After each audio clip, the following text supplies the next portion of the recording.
Okay, so welcome to another In Conversation With. So today we have three experts. Kev, joyfully smiling, at least in my left-hand corner. Could be anywhere on your screen, but he's there. We've got ourselves Luke and we've got ourselves Ngaire as well. So before we begin, I was going to say my name is Lauren Webster. I work for the Wellcome Centre of Anti-Infective Research, and In Conversation With is part of a series of online webinars that you can get throughout the course of the year, and you can always get your ticket via Eventbrite. So it's a free event for you all to attend. So before we get ourselves started with our experts, so as they patiently are waiting to answer some of your questions tonight, what I've done is I have arranged just a little bit for the audience to get engaged with just before we begin the session. So this is something that is called Mentimeter. And what happens in Mentimeter is that you are asked a series of questions, and from there you can let us know what your thoughts are, for example, and it's all done anonymously. So what you can do is you can log into Menti, so it's menti.com. You can use your mobile, you can use your tablet, your laptop, anything that you've even engaged with tonight. And what to do is we're just going to ask you a few questions, okay? So the first question that's going to be asked is how did you hear about the event? Now we're not going to leave these up for very long because obviously we're wanting to get into the grilling our scientists, grilling our experts on what it is that they do.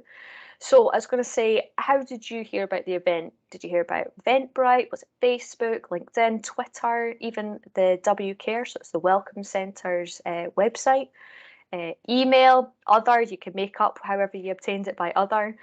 It is entirely up to you.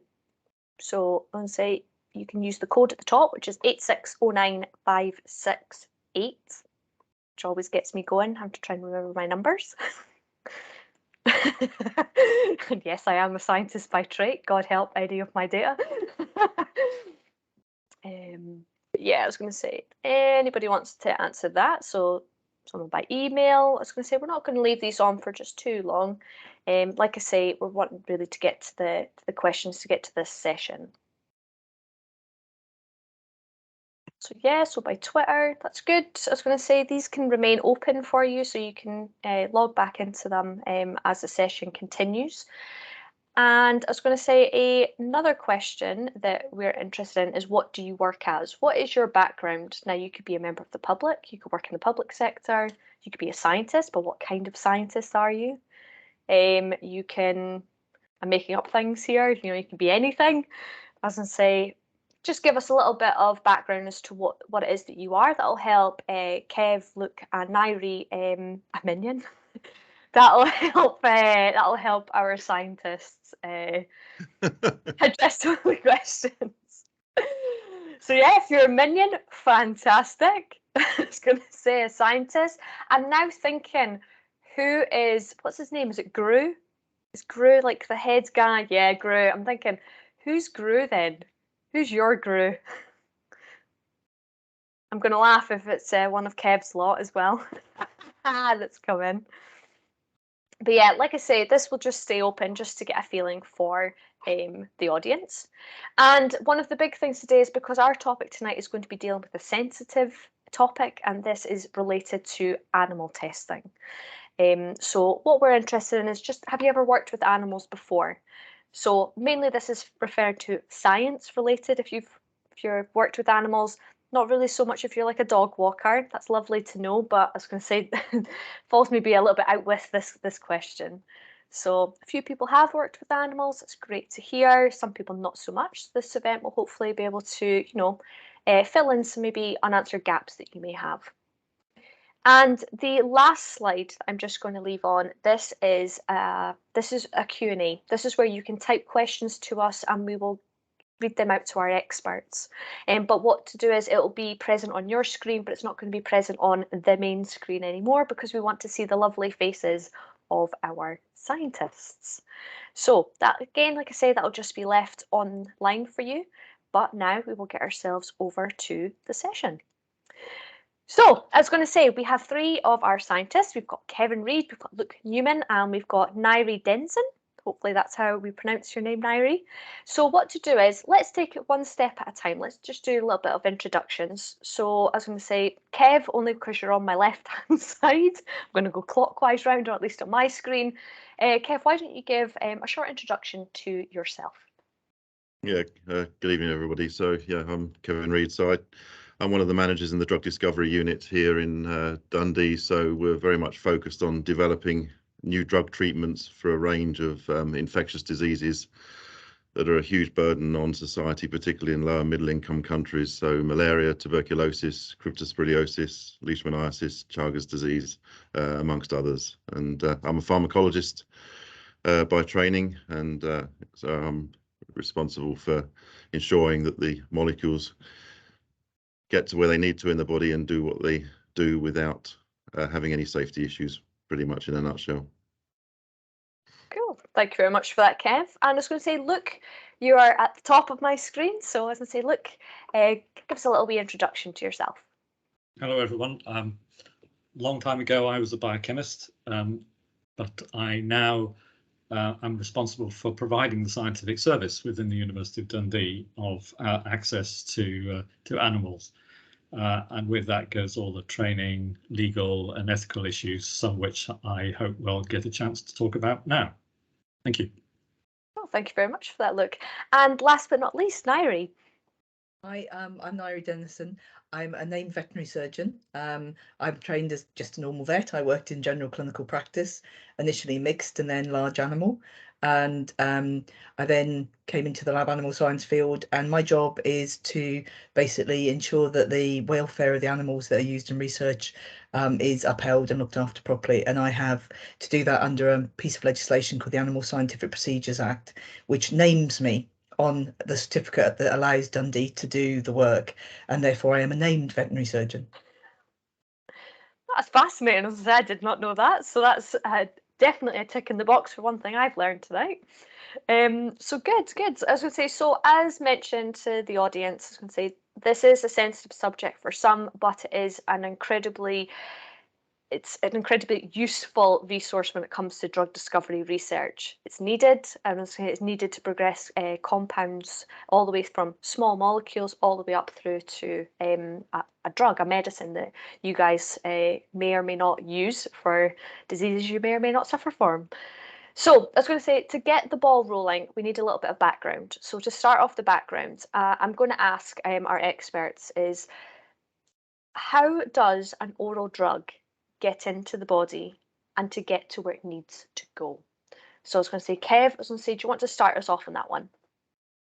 Yeah, so yeah, when you're taking a drug by mouth, or orally as we call it, it needs firstly to dissolve into the gastric fluids or the intestinal fluids, because only soluble drug will be able to then permeate through the gastrointestinal tract. So it has to be soluble. It then has to be permeable to get through the intestinal tract. And then as it permeates through that gastrointestinal tract, it's then into the mesentery that then filters into the hepatic portal vein that goes straight through the liver first, before it then distributes around the body. So there's lots of enzymes in the liver that like our small molecules and will chew them up, break them down so that they don't work anymore. So it also has to be stable against drug metabolizing enzymes in the liver. And if it's soluble, it's permeable, and it's reasonably stable against those drug metabolizing enzymes, there will therefore be quite a lot of the molecule left to distribute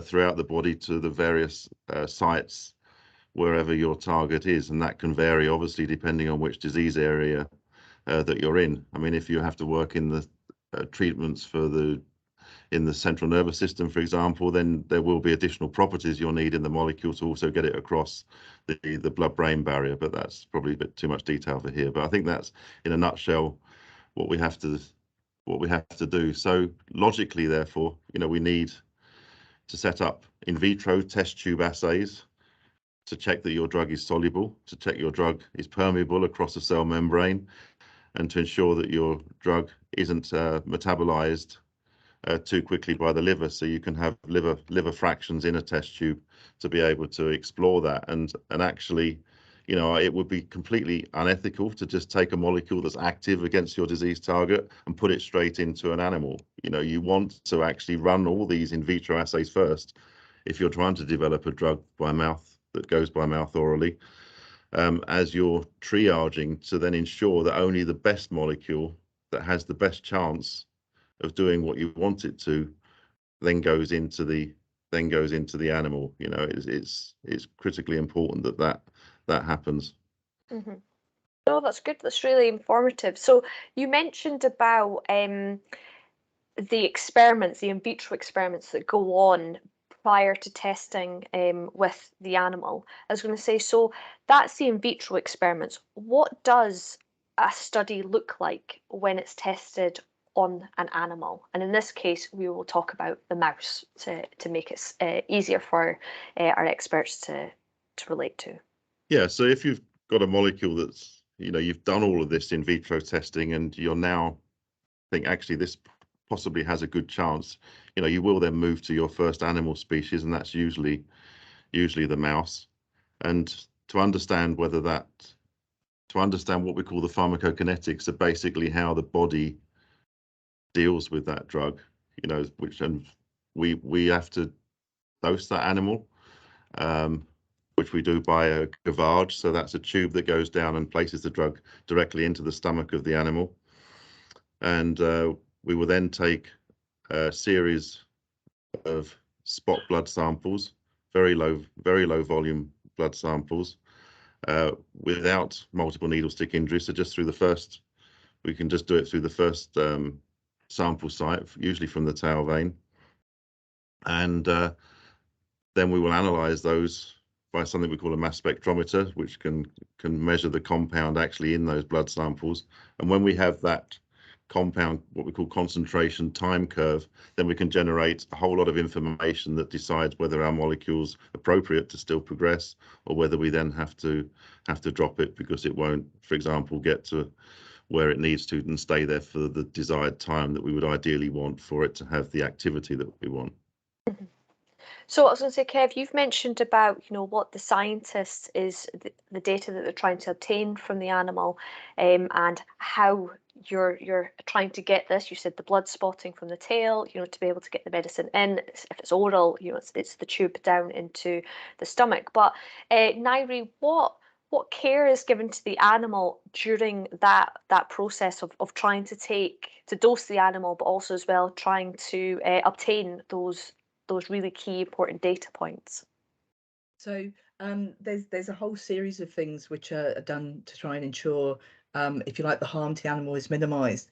So before Kevin's allowed to do anything in an animal, there has to be a project license in place. So there's a plan that basically goes, this science is really important because, and we've used the in vitro things, and this is what we do before we go near an animal. So there's rules that are set up, and those rules, as part of what they set up, say the maximum number of times certain things can happen to an animal, like dosing or blood sampling, the maximum amount of blood that can be taken.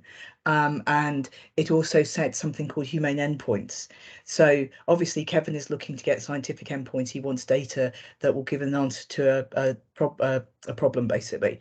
But equally, when this is assessed ethically, what we're saying is, okay, we know we're going to do some harm to the animal, but we want to minimize that. And there's probably a maximum level which is reasonable to expect.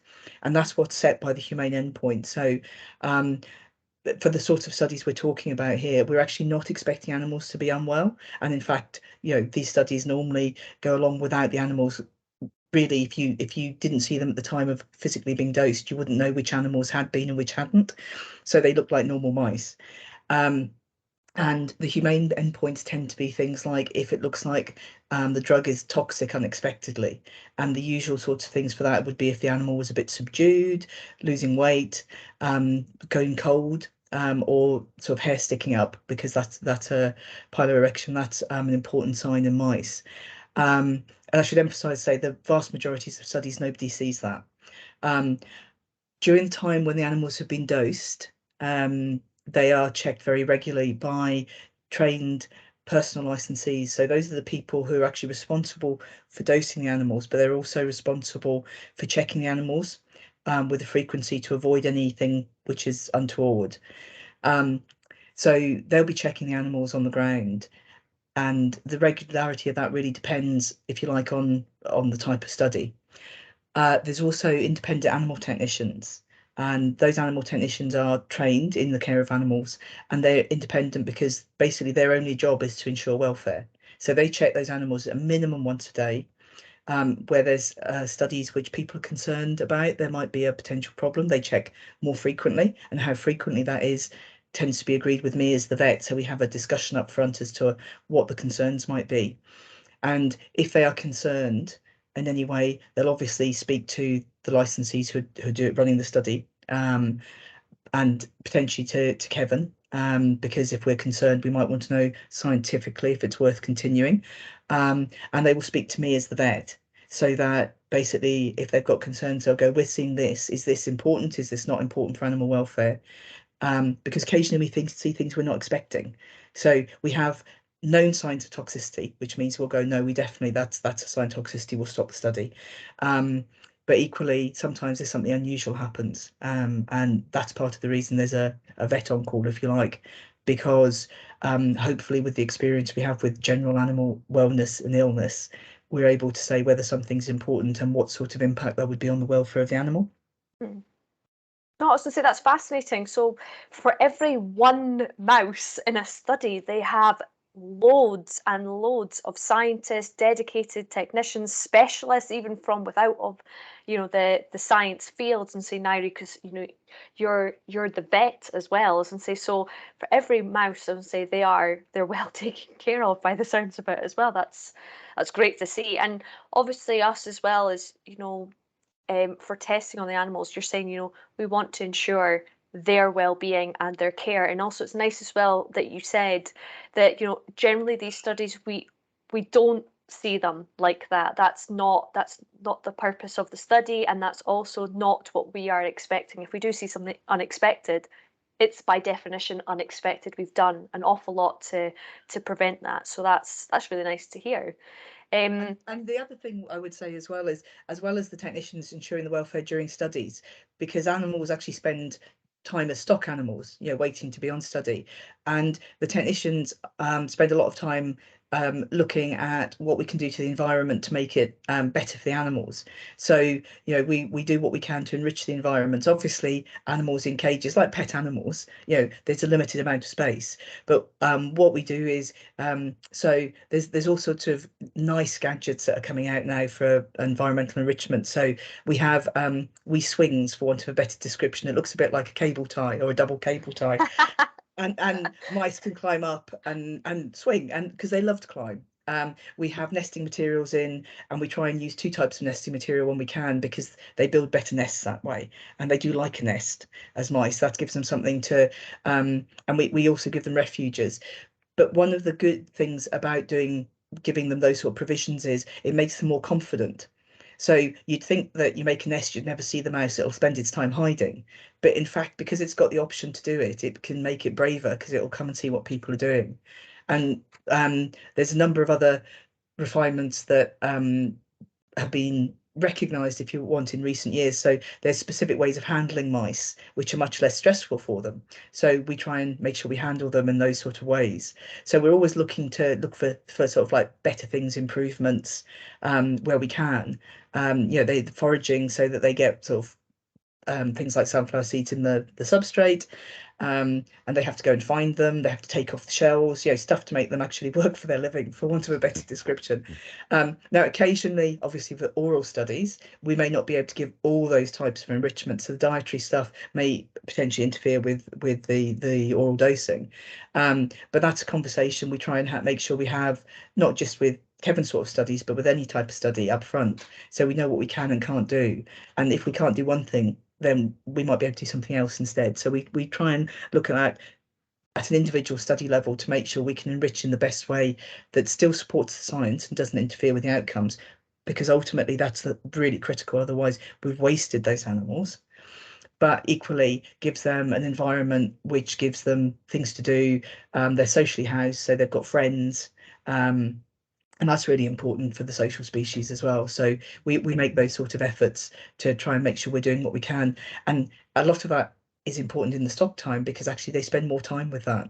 A lot of the studies Kevin's talking about don't take very long to run. Certainly most of the pharmacokinetic ones are only maybe for a day or so. Yeah. So actually the waiting time is really important, that we actually make that as nice as possible for the animals. Yeah, and I think, you know, you're hearing all this care and welfare, which is so important in what we're doing, Lauren. But you know, you've got to remember, from no responsible scientist actually wants to use animals or cause them unnecessary suffering if it can be avoided. So you know, we're looking at all the alternatives, or at least front loading everything that we can first in an in vitro test tube environment, to be sure that only those compounds that have the best chance of possibly making it will enter animals in the first place. I mean, that's absolutely key for people to understand, you know, and we're driving to seek alternatives all the time to try and improve this, to further reduce any animal use in what we do. And what I would say is it's clearly successful, because I would say it's fair to say the numbers have gone down over time, and the numbers of animals used per study are really at the minimum, which is going to give the results that you can get away Exactly. with. But the fact that I say we don't normally see any problems is because basically the in vitro stuff that Kevin's team are doing to rule out toxicity and those sort of things is already done. You know, so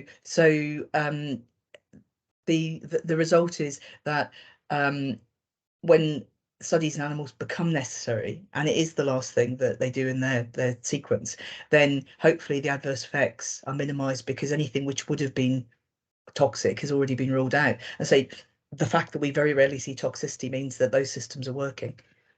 And that's also great to hear as well. I was going to say, such the importance of doing those pre-experiments before it goes into the mouse. And also, Ngaire, it's nice for you to hear you say as well, you know, especially for Kev's team, it's the last thing that's going to be done. So, you know, there's scientists working in labs to generate these chemical matter, and it's only the best of the best that gets selected to move to that last stage, which is the end point, which is to test inside of the animal. Absolutely. So, yeah. so that's good to hear.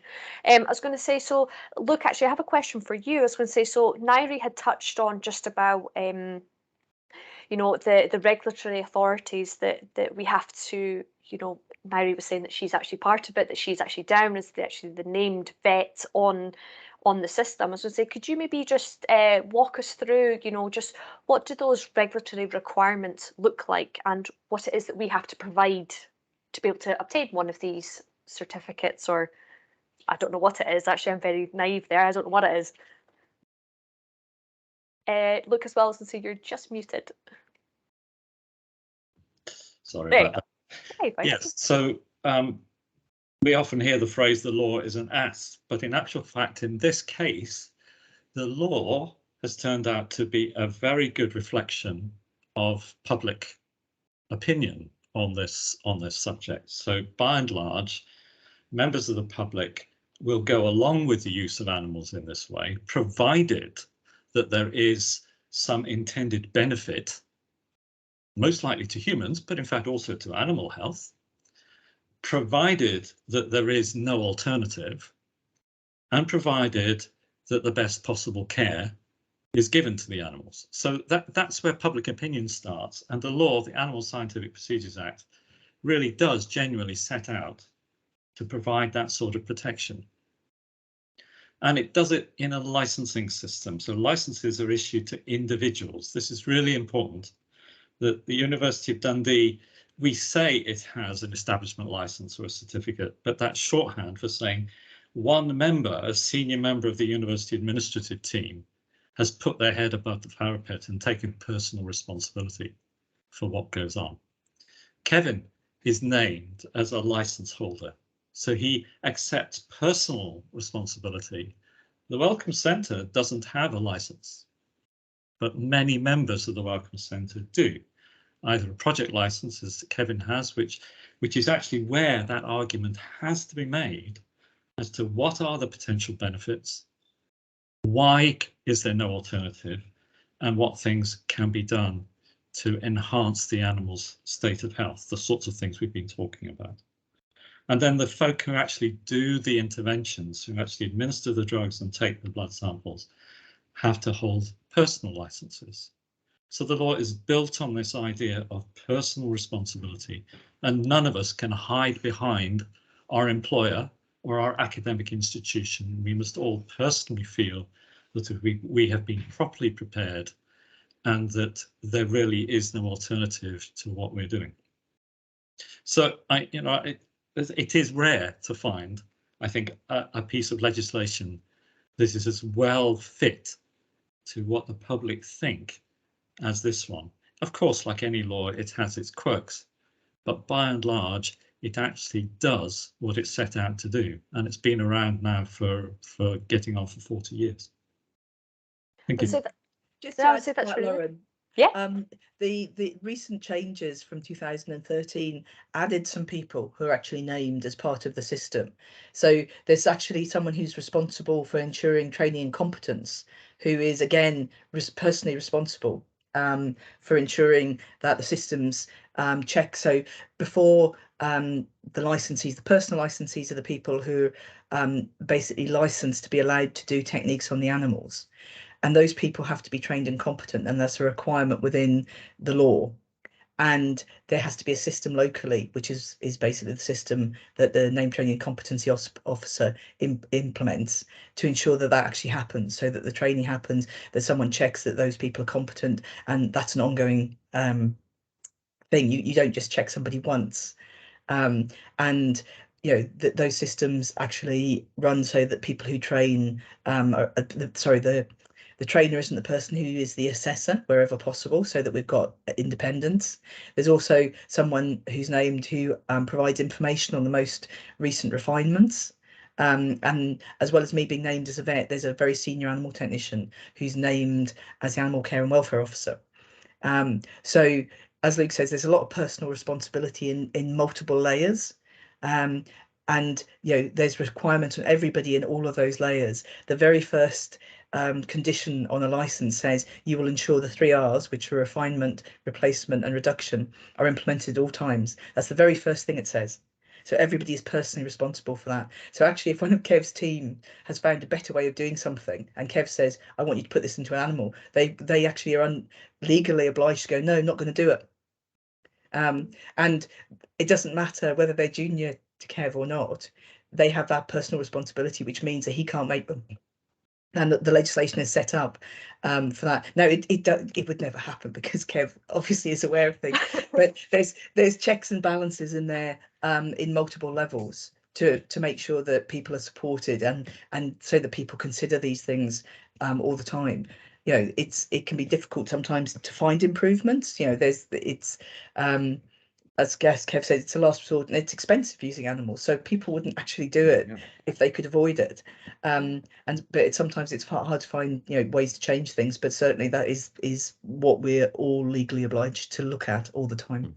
Yeah, and as a responsible scientist, we've got to keep driving to try and find alternatives actually that will help us meet the 3 R's in terms of refinement, replacement or reduction in usage. And the NC3Rs, there are funding programs under there with Crackit and others that are actually, funding groups to explore better non-animal alternatives that will replace or refine the animal work that we do. And it's key that we continue to drive that, to the holy grail of a world where we can actually take a molecule and predict what's going to happen, and it'll be right by the time we take it to a patient without ever using an animal. But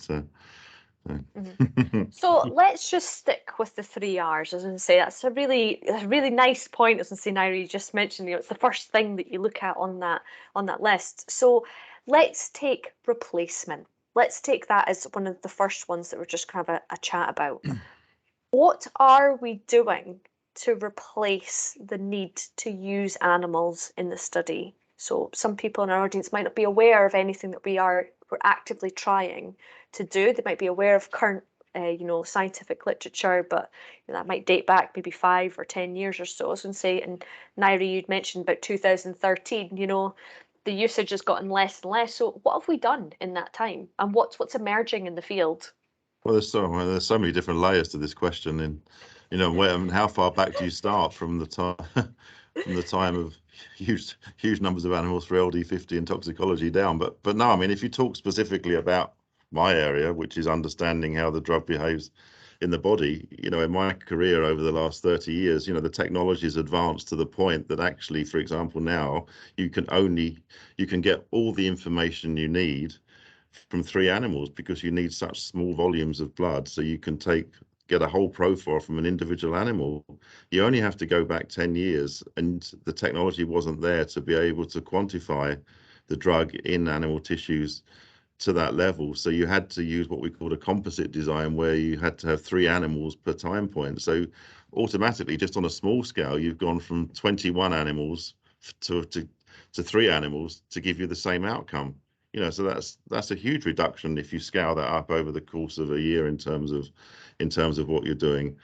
And then on the other side of things, you know, we're working extensively with in vitro systems. You know, I've mentioned some that we're using before we would even think of going into an animal.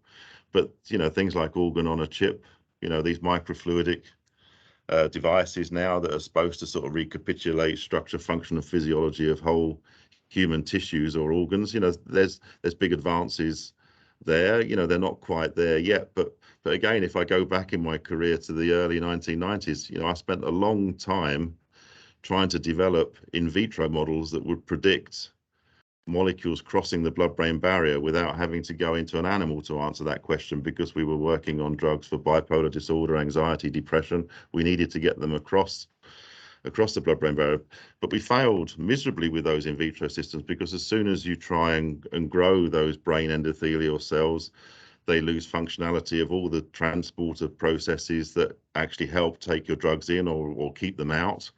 So actually, it wasn't a very good surrogate for the whole animal situation. So, but you know, you've subsequently now found out that actually, if you put flow in there in terms of blood flow, it can actually help maintain the functionality here. So actually, some of these organ on the chip devices now that are there could actually now give us a much more meaningful surrogate for the whole animal situation and replace us having to do some of that animal work. And you know, there's many examples, but I think I've just touched on a couple on a small scale here for what we're doing. But you know, I think it's important that everybody knows that we're working hard on trying to replace or refine approaches as much as we can all the time. And I mean, I've not even touched on computational based technologies, you know, artificial intelligence. You know, we have a lot of software packages now that try and predict how the drug behaves in the body. We're making some headway here, but actually, you know, that's stuff that's evolving, and it will help further reduce animal work, you know, particularly within certain programs, as you can better predict what's going on. If you can prove it, then that will stop you needing to go to an animal, because you would just plug in all the key parameters into a computer and it'll tell you what's going on, but you've got to validate it first. Yeah, I think that's very important, that what Kevin's saying there is that it's a bit like if you think about the climate change models that everyone's used to, they're getting better and better because there's more data. And so these computer models need data to actually be accurate, otherwise they're not going to be able to replace things. And the other thing, which, as well as the sort of organoids on the chip, which can recapitulate systems, there's high throughput sort of like cell assays, which basically you're not looking for quite the same functionality, but they do pull out toxicity fairly effectively, particularly if you can do multiple types of cell. And you know, you're looking at those being done in human cells. You know, so from donated tissue, patients, those sort of things. And it's the combination of things which actually I think are helping advance things most rapidly. Mm-hmm. No, I was going to say that's fascinating. Yeah, sorry, Ngaire? I was just going to say, in the reduction Kevin was talking about in terms of numbers of animals, that was something that you can see in the statistics. So in fact, the Home Office statistics for last year were just published today, but every year they publish statistics on the use of animals, and overall that use has been going down and down. The last couple of years it's really difficult to look at the trends, because obviously there's been COVID effects in terms of lab work. But if you look at the beginning, when the statistics were sort of started to be gathered. So if you look 20 years ago, the number of animals being used in any sort of thing to do with regulatory toxicity, drug safety, those sort of things were much higher than they are now, and the proportions were higher. So over time, the sort of testing for safety and testing for efficacy is going down because of all these alternative technologies that Kev's been talking about. Yeah, I was going to say, so Kev, I was going to say, someone from the audience has asked as well, how far away are these organ on a chip devices, like as in accessibility and cost? They're still in the experimental stages, as in a paper's been written, a patent has been filed, but they're not actually available yet for all systems. There's a lot of companies offering them already, and a lot of pharma companies are obviously engaged because, again, it's back to the responsible scientists wanting to find alternatives. But validation is key. There's a lot of work going on in this space where it will prove to offer an alternative to actually putting the compound into an animal. It will fly very quickly because we don't want to cause suffering to animals. We don't want to use them. It's costly as well. So anything that can bypass it will be good. And There's a roadmap sorry, Luke. We have to be very careful that we're choosing the right system for the question that we're trying to answer. And to go back to where Kevin started, the question is about how a drug can be administered by mouth and still get in sufficient quantity to a target tissue to have the desired effect. So while you can grow a liver on a chip, and the liver is part of that story, but it's only one part. There's the very aggressive chemical environment of the stomach to deal with. As Kevin says, the substance has to be soluble. They have to get across multiple cell layers to get to the blood circulation, and only if they get there will they go to the liver. So always we have to be looking at what is the question and what is the specific, simplest, most robust system in which to answer that question. So organ on chip right now can be used to answer a lot of questions that previously would have been only answered in animals. But as I say, a single organ on a chip doesn't answer the very important question that Kevin has posed. Not yet. Not yet, no, exactly. But you can, but you can use human tissue, and actually with these additional things, as I was saying, with the blood-brain barrier example, with the fluidity environment, when you isolate cells, a lot of the functionality is downregulated. This is the problem. And if these systems allow us to actually bring that functionality back up for understanding the biology and more akin to the whole animal setting, then there will be a lot of added value with these, but I wouldn't say we're there yet. There is a roadmap. Certainly the FDA in the States are looking at this, and there's a lot of talk in Europe and with the NC3Rs about how you validate the non-animal methodologies, because obviously you want to. Part of the problem is it's not very easy to check an answer which is a completely different type of answer to the one which you would have got out of an animal system. So you can't compare them directly, and if you can't compare them directly, if they don't happen to agree, how do you decide which one's right? So that's the big challenge at the moment, and the regulators have to be persuaded that this new method, which is giving a different type of result, is actually giving the right result. And actually the regulators need trained, because these systems are not systems that they've been familiar with themselves. So it's one of those things that I don't think anybody who's working with animals wouldn't like to see it move forward faster, but unfortunately there are things that we haven't got fixes for yet to help us do that. I think it'll accelerate over time because we'll get better at interpreting things, but as Kev says, it's there's bits of it which are there, bits of it which aren't yet, so it's quite complicated still, I think, currently.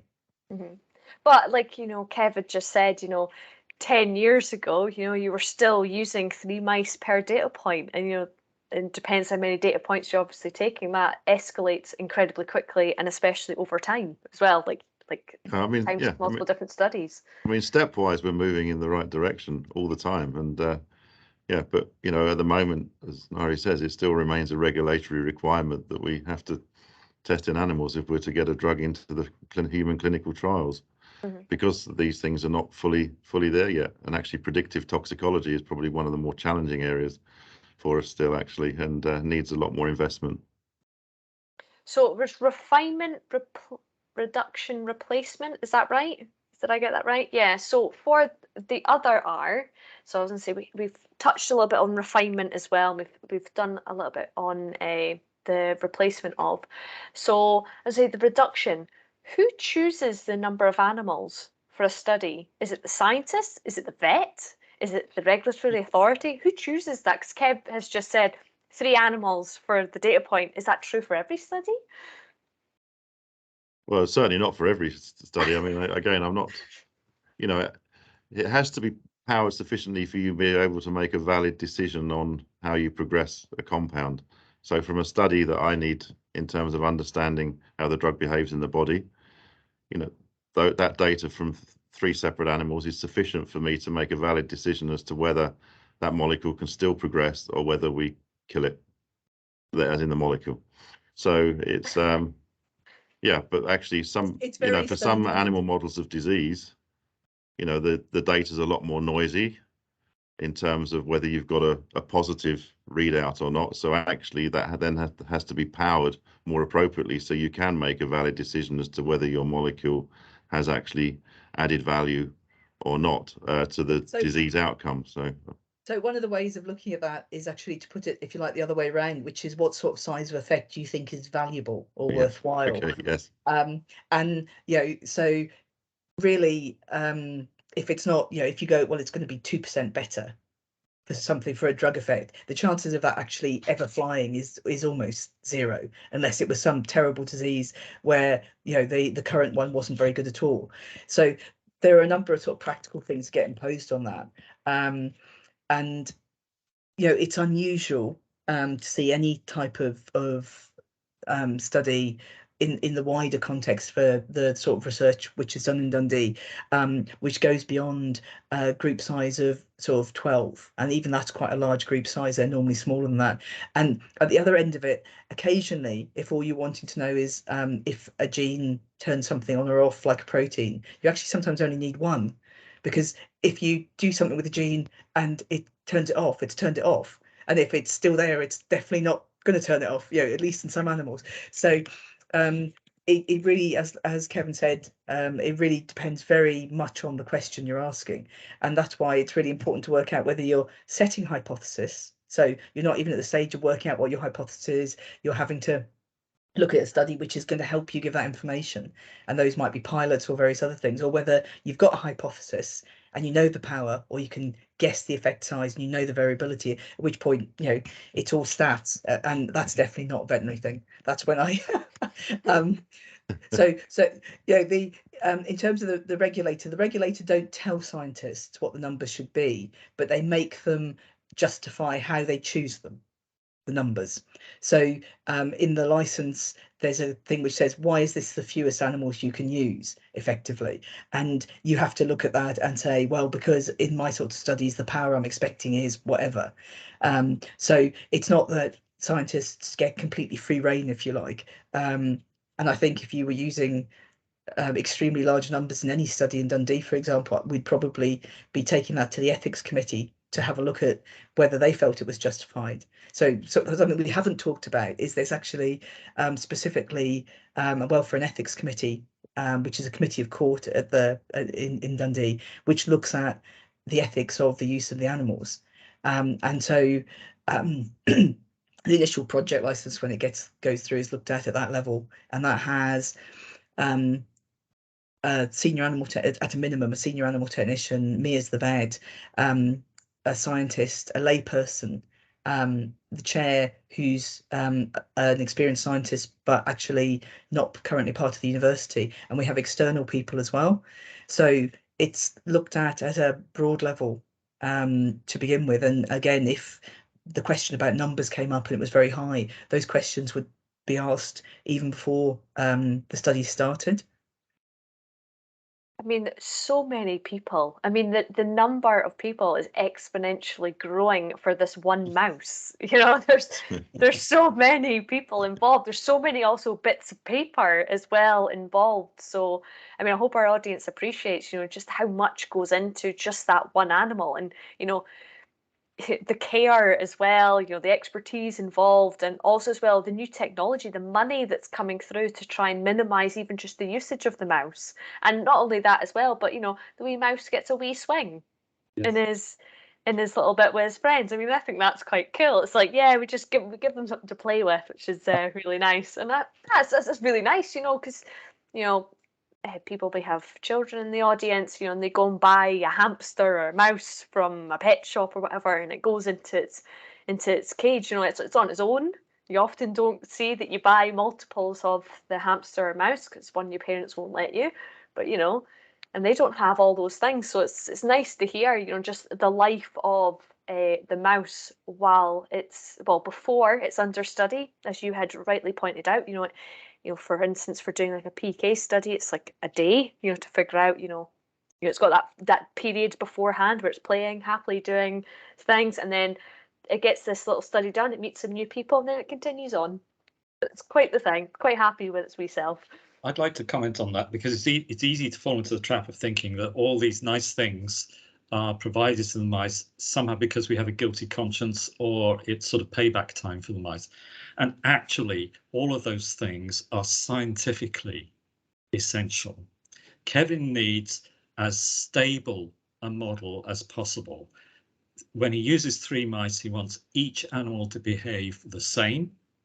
And if he does a similar experiment tomorrow, he wants those 3 animals to be physiologically as similar as possible to the 3 he uses today. So he needs all animals to be in the same state of health. Now, the only rational way you can provide the same state of health is to provide the best possible state of health.